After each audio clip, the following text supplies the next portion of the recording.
Le principe de cette méthode, c'est d'utiliser un fluorophore pour visualiser la pulvérisation, les dépôts de pulvérisation partout sur le feuillage, avec une lumière UV.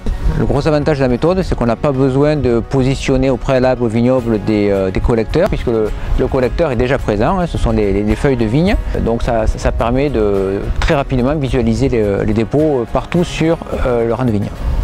Un autre avantage de ce fluorophore, c'est qu'il peut être pulvérisé plusieurs heures, voire plusieurs jours avant l'essai, tant qu'il n'y a pas de pluie qui vient lessiver ce fluorophore.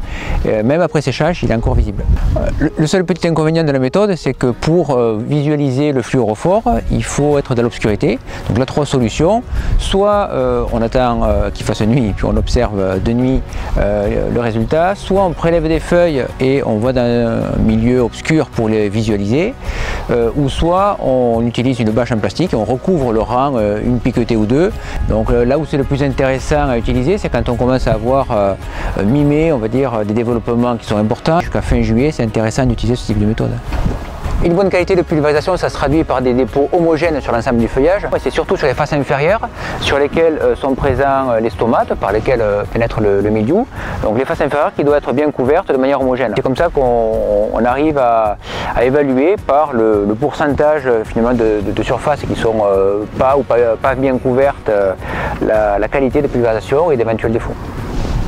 Cette méthode actuellement n'est accessible que pour quelques conseillers, mais donc l'IFV pilote un projet en partenariat avec la Chambre d'agriculture de la Gironde et le CTIFL pour développer des outils et une méthode complète pour en fin de projet pouvoir la rendre disponible auprès de l'ensemble des professionnels.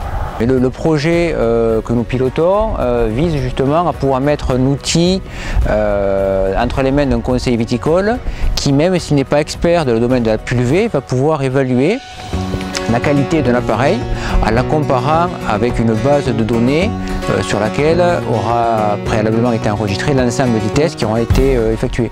Donc voilà, même si on n'est pas expert, à partir de son smartphone et de la comparaison avec cette base de données, l'idée c'est de pouvoir comparer un matériel donné avec d'autres matériels pour le situer.